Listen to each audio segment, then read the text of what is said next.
Okay.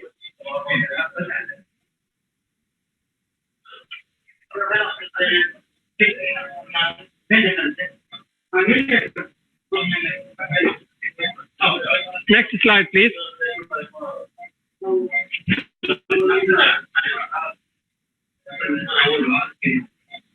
Okay, this is the objective of the lecture, and you should be able to. The objectives of 2 lectures. The part 1 will be completed today, and the part 2, inshallah, next week. Next slide. Renal stone is a common neurological problem. It's affected about 10 to 20% of population. The rate of or the incidence differs from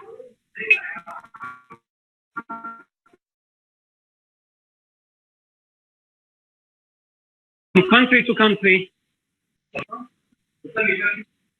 Males affected more than females. This is due to high muscular build for the male and the high estrogen hormone for the female, which prevents the stone formation. Stone occur mainly in middle age, but no age immune. This is due to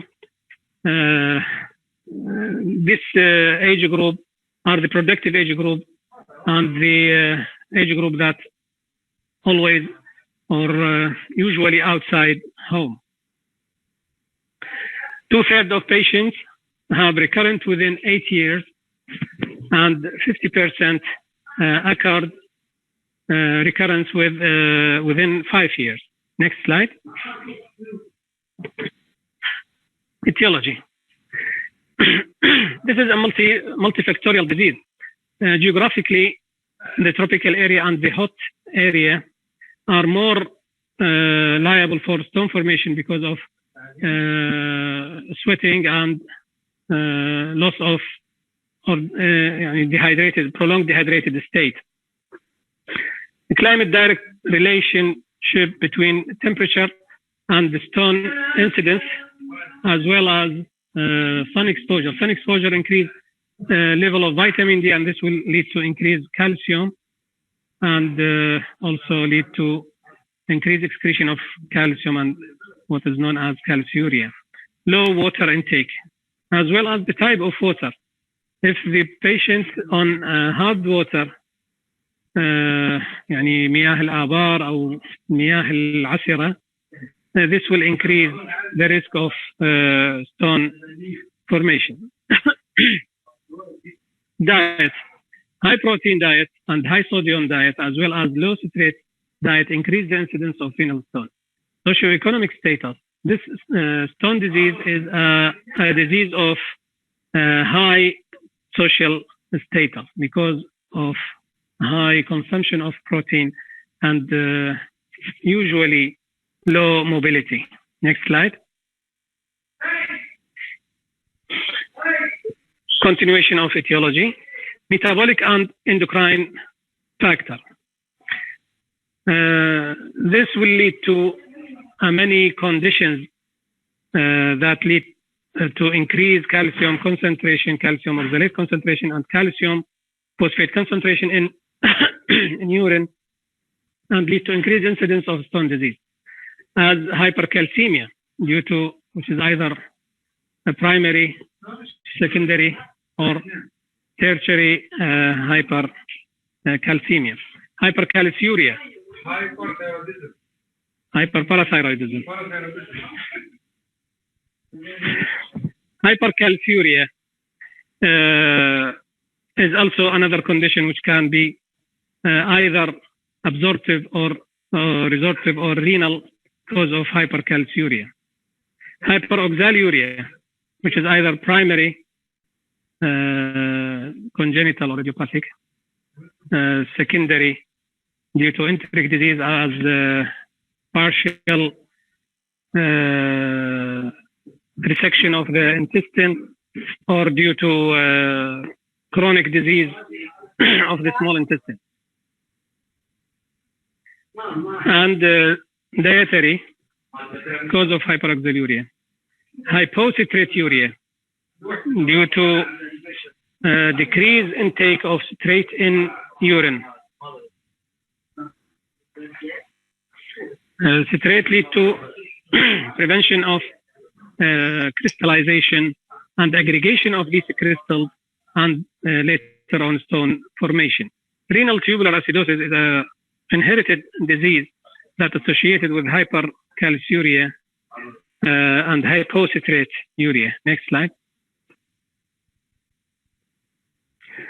Number 2 of metabolic disorder, uric acid calculi, hyperuricemia and hyperuricemia. Number 3, cystine calculi. It's a hereditary condition associated with disorder of 4 amino acids, which are cysteine, ornithine,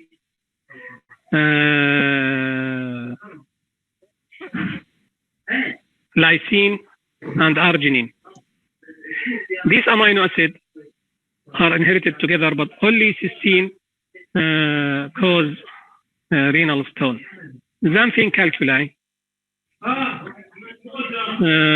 due to hereditary xanthinuria, as well in case of haloperidol treatment, which prevent conversion of xanthine to uric acid, lead to hyperxanthinuria.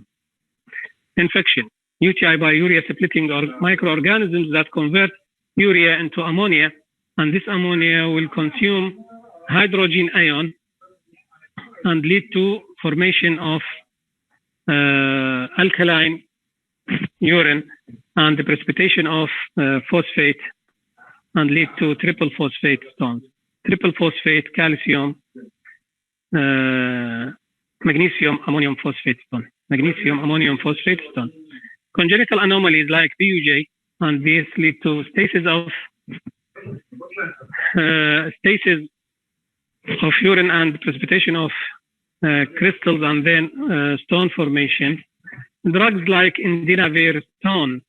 These are drugs used in treatment of disease acquired immune deficiency, and this stone is characterized by it is radiolucent even in CT scan, and this is the only stone which didn't appear in CT scan, native CT scan. Types of renal calculi. Calcium stones, about 70% of radiopaque stone due to its calcium content, and consist of calcium oxalate, monohydrate, which is very hard, and dihydrate, calcium oxalate dihydrate, which is friable. Calcium phosphate calculi, it's a combination of calcium and phosphate. A triple phosphate is provide, as we mentioned, magnesium ammonium phosphate stone, and this is known as MAP stone. MAP stone. This grows very rapidly in alkaline urine, and it is a radio opaque. Uric acid calculi, hard, smooth, and golden yellow. The pure uric acid stones are radiolucent. Next slide, please. These are the major types of urethric stone, just to see the difference in shape and color of these stone. Next slide. Presentation. Patient usually present as maybe asymptomatic, and the stone is discovered incidentally by ultrasound done for other cause due to such as stone in hydrocalyx, stone in PUJ, and sometimes vesical stone discovered incidentally, and the patient have no symptom. Number 2, loin pain. This loin pain is due to distension of renal capsule due to acute obstruction by the stone, and it felt at the renal angle, which is the angle between the paravertebral muscles and the lower edge of the 12th rib. And as you see, the patient put his hand on the loin and mainly in the renal angle.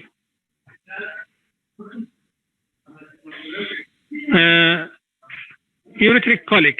This typically extended from the loin to the groin, from loin to the groin, and associated with nausea, vomiting, and sweating, pallor due to sympathetic activation.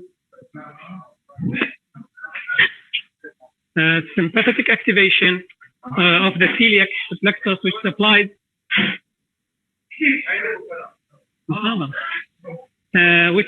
the renal and the upper GIT.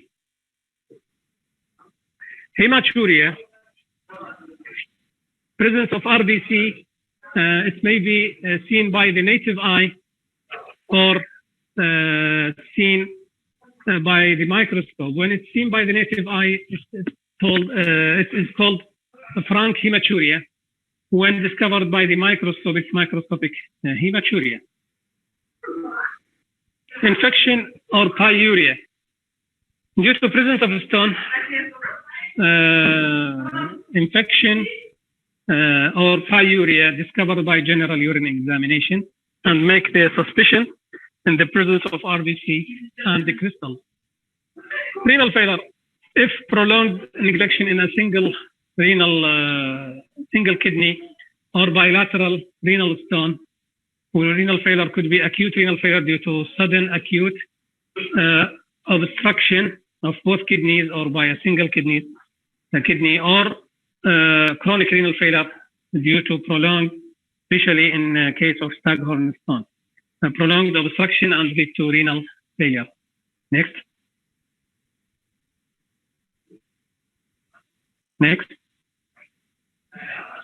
Investigation.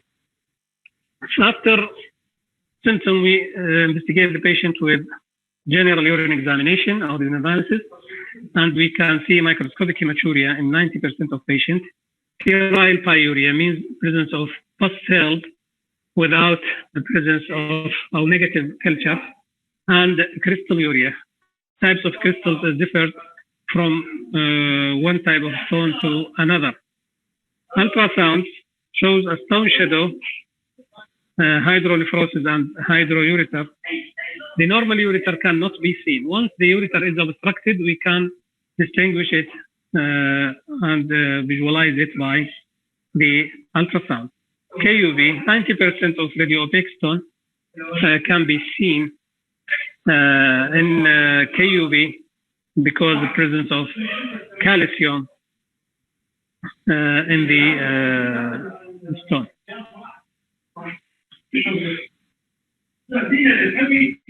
Differential diagnosis of calcified or radiopaque shadow in the KUV. Gallstone, 10% of gallstone can be visualized by the KUV. Calcified lymph nodes, especially in case of TB. Foreign body, whether inside the body or outside in the clothes of the patient. Phlebolith, which is a calcified renal vein. Ecolith, which is a calcification of fecal material inside the large intestine. Calcified TB lesion, whether in the muscles, in the bone, or in the soft tissue. Fracture of transverse process of the lumbar vertebrae can be separated from the transverse process and present away from the vertebra and can be misdiagnosed as ureteric stone.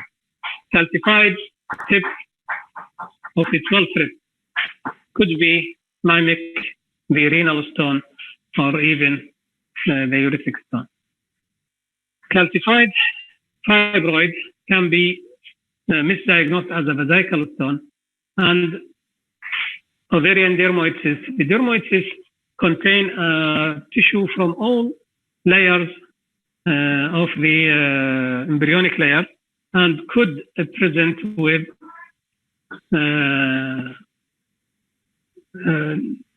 teeth or tooth within the cyst, and this tooth can be misdiagnosed as a lower ureteric stone. Next. Next step of investigation, we did IVU. IVU, it will show us the hydronephrosis.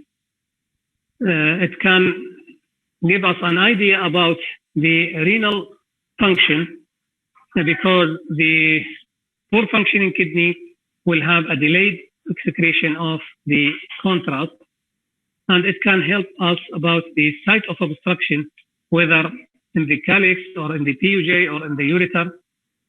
That could be the primary, or it could be secondary to renal stone. And we can see a filling defect in case of radiolucent stone. So a filling defect could be a clot, could be tumor, and could be necrosis renal papillae, as well as fungal infection.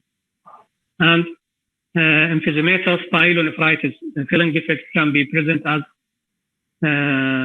air bubbles inside the kidney. CT scan, non-contrast CT or native CT is 100% diagnostic, but the exception for the diagnosis is the endoscopic stone, which is not visualized by the CT scan, but can be present as a filling defect in case of IVU CT scan.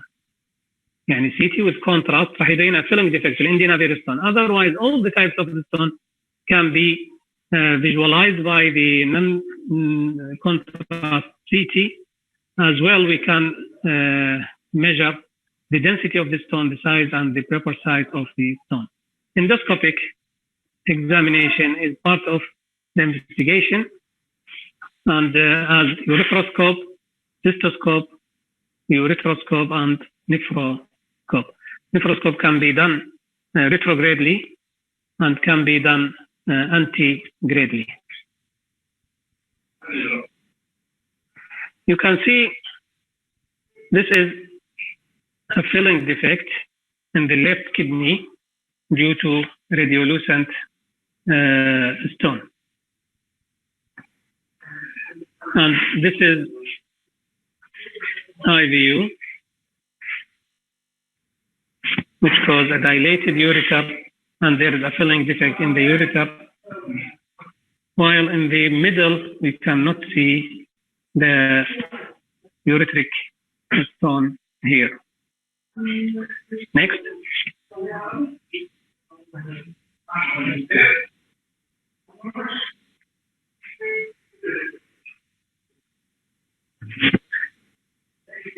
This is ultrasound, and you can see the stone here. And you see the shadow of the stone, which is the diagnostic for the renal stone by ultrasound. You should find a hyperechoic area, which is the stone, and the shadow of the stone. Next slide. This is a CT scan, native CT scan, and we can see the upper ureteric stone here in this slide, and the hydronephrosis. This is the hydronephrosis. And in the slide on the left, we can see the ureteric stone, lower ureteric stone, and the whole ureter is visualized and dilated with hydronephrosis.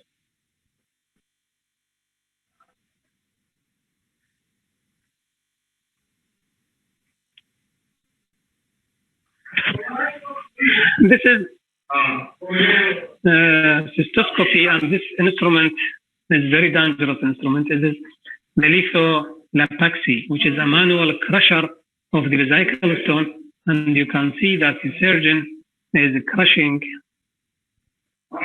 the stone here by compression by the hand. While this is a flexible ureteroscopy, it administered to the left ureter with the use of Dornier basket to catch the kidney, to catch the stone. And sometimes we need to pass a laser fiber to disintegrate this stone. Next slide, please.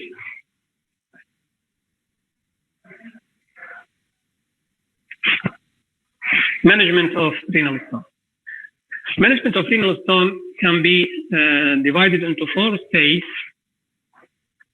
The first one is relief of pain and treat infection, and this is the duty of the residents in the emergency room. We should give the patient analgesia, and if the patient has pyuria or has a fever or signs of sepsis, we have to give him an antibiotic. Second stage of renal stone management is renal stone removal.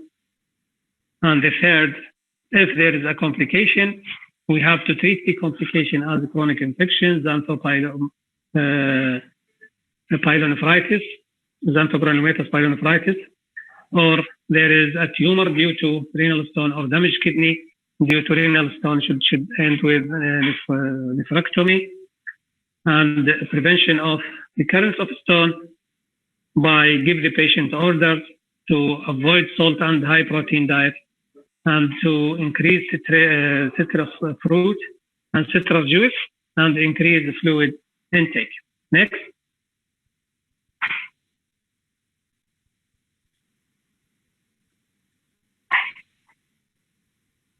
Next, please. Yes, in emergency room, we can treat the patient with strong analgesia, and we start with non-steroidal anti-inflammatory drugs. Here, 75 milligram IM diclofenac. And this diclofenac is acted peripherally at the site of pain, and this will lead to control pain and decrease edema, and will facilitate the passage of the stone outside, especially nucleic stone. Or if the failure of response to non-steroidal anti-inflammatory drugs, we can use narcotic as pethidine or morphine. Hydration if the patient is dehydrated. If the patient is not dehydrated, you should not give him IV fluid, because if the kidney is obstructed, it will be non-functioning, and this will increase the load to the other kidney and just make the patient suffer from polyuria. The second thing, in the best peristalsis activity when the patient is EO hydration. He is not overhydration nor dehydrated. So EO hydration is the aim. The third thing, if you give the patient a lot of fluid and obstructed kidney, and this may lead to back pressure to the fornix and lead to rupture of the fornix of the kidney and lead to perinephric urinoma. That's why we should not give hydration unless the patient is dehydrated. Antibiotic if there is infection, and we can use antibiotic that is safe for the patient and according to his renal function, and hospitalization may be needed in case of urosepsis. Next. Methods of renal treatment: conservative by expectation or by medical expulsive therapy. Second, by extracorporeal shockwave lithotripsy, by uretronephroscopy with laser. RERS means retrograde for R, intrarenal for the I, reno for the other R, scopy for the S. Retrograde intrarenal surgery, for the S. Or percutaneous nephrolithotomy, PCNL.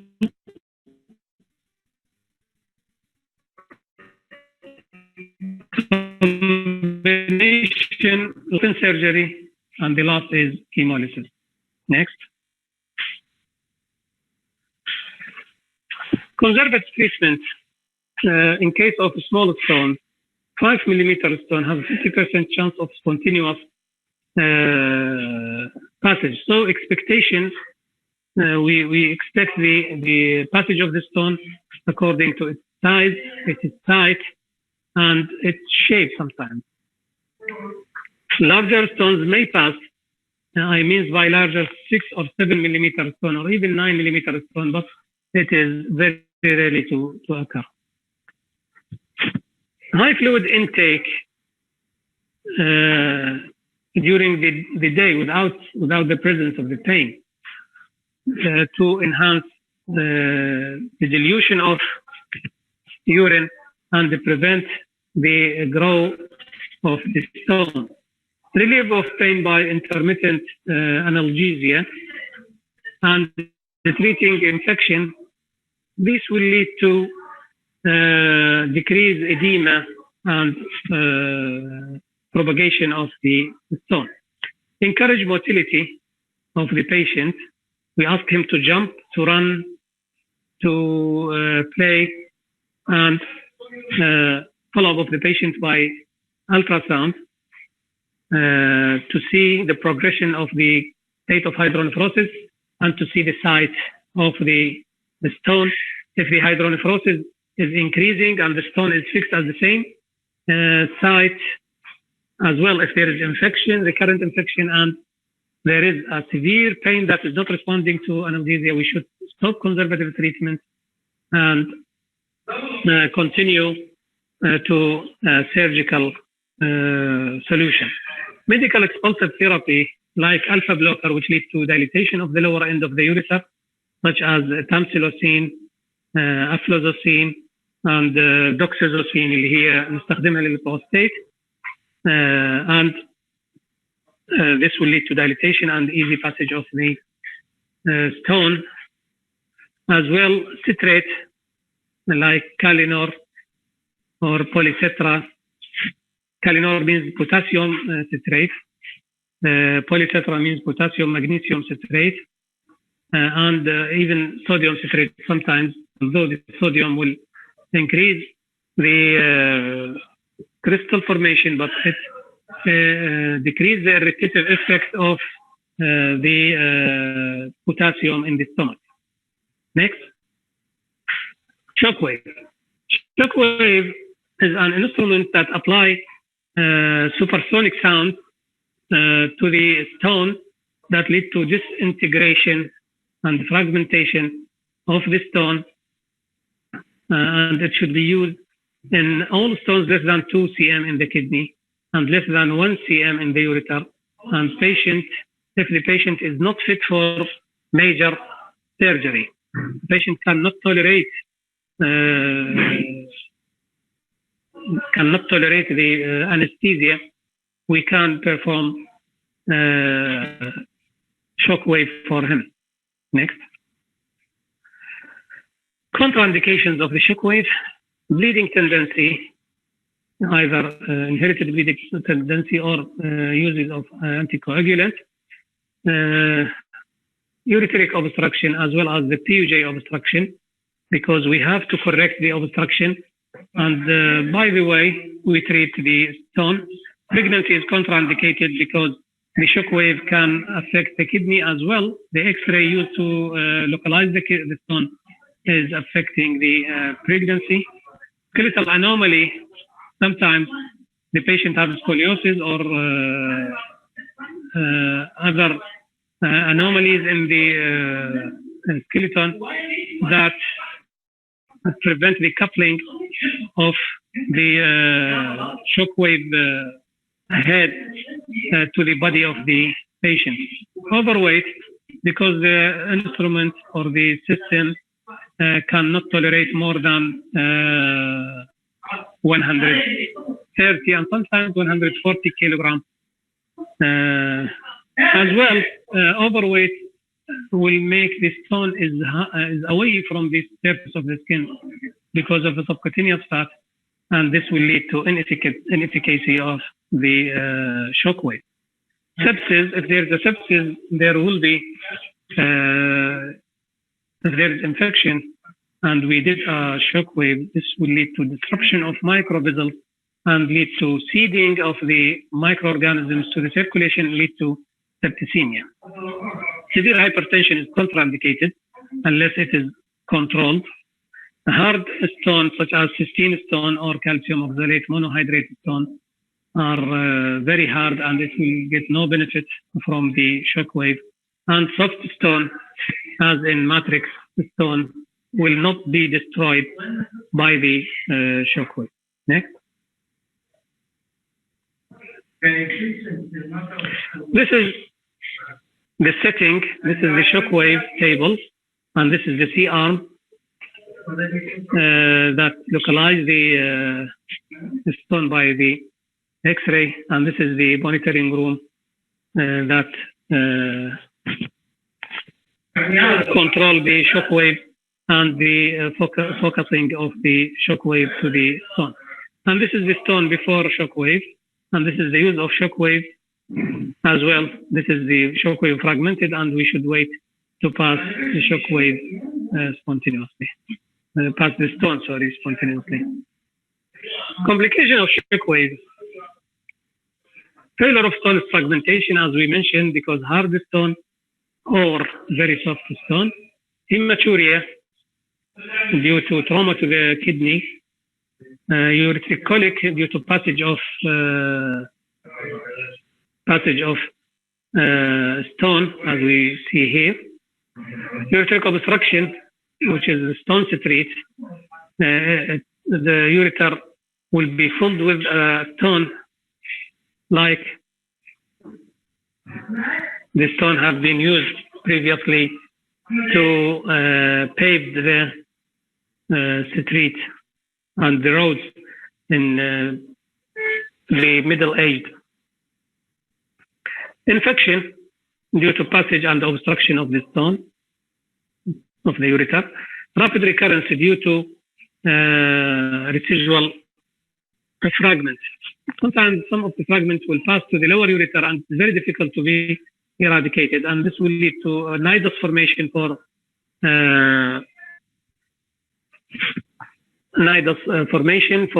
stone growth. Subcutaneous bleeding, and the patient presents with ecchymosis and sometimes skin disruption. Patient present with wound, especially if there is poor coupling of the cushion of the shockwave head to the body. This will lead to presence of gases between the cushion and the body. Next.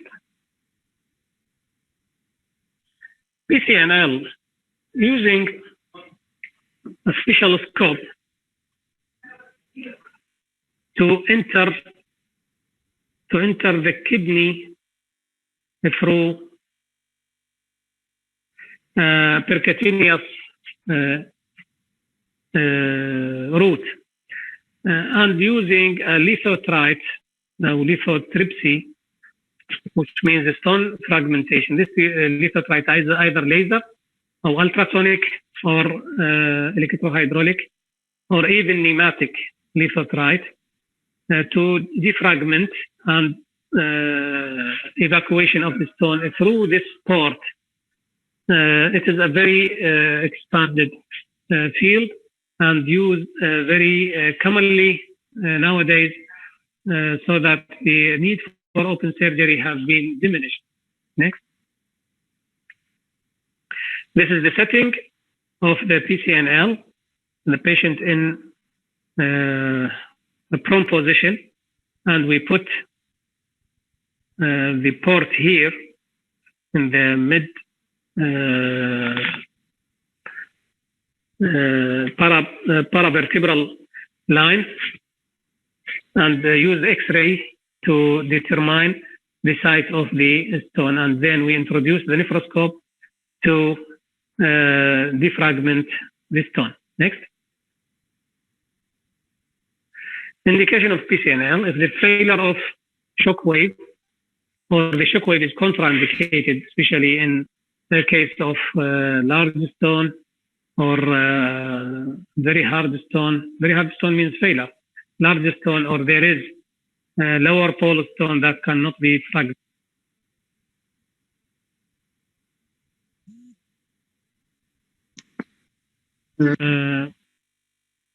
stone more than 2 cm. This is contraindication for PCNL, which as I mentioned, large stone or staghorn stone, lower pole stone, whatever the size, and a combination with Shockwave in large stone sandwich. Either we use PCNL to decrease the size of the stone, and then we do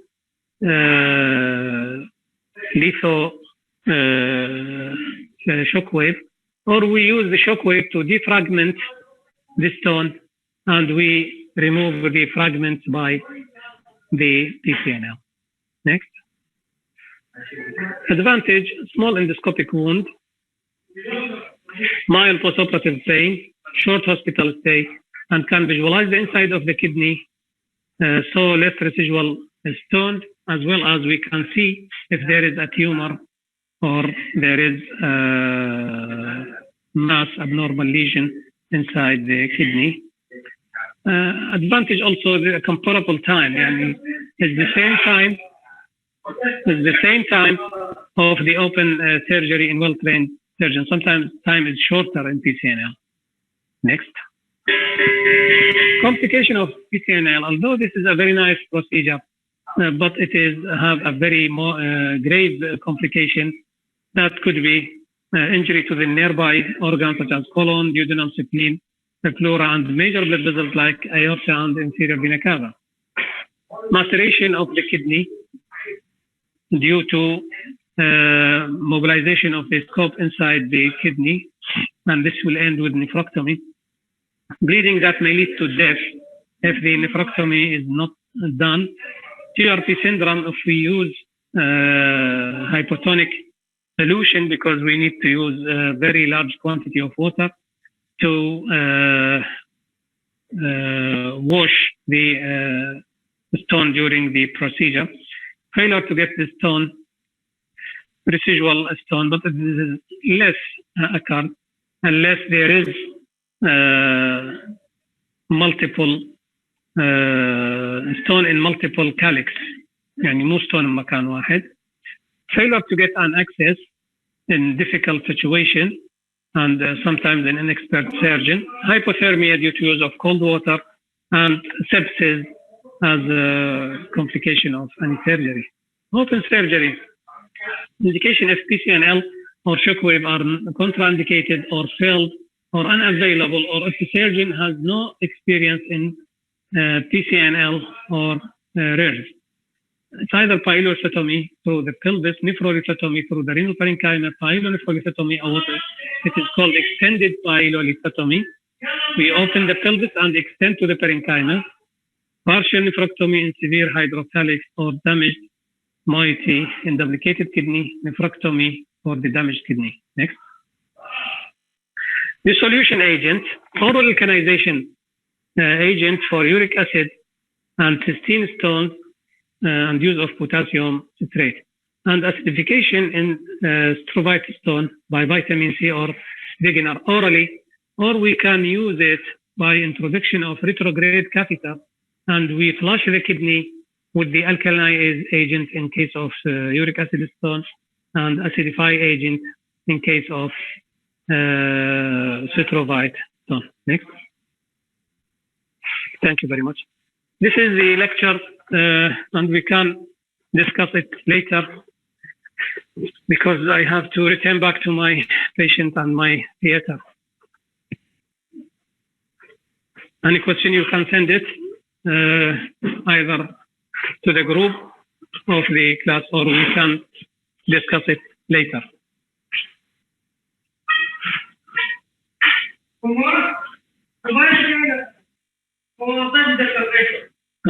يلا باي. أنا آسف لأنه صارت بوقت العمليات، والعمليات كانت كلش مطولة. لسه عمليات. إن شاء الله إذا عندكم أي سؤال we are ready to discuss. خلاص سويتوا لسه؟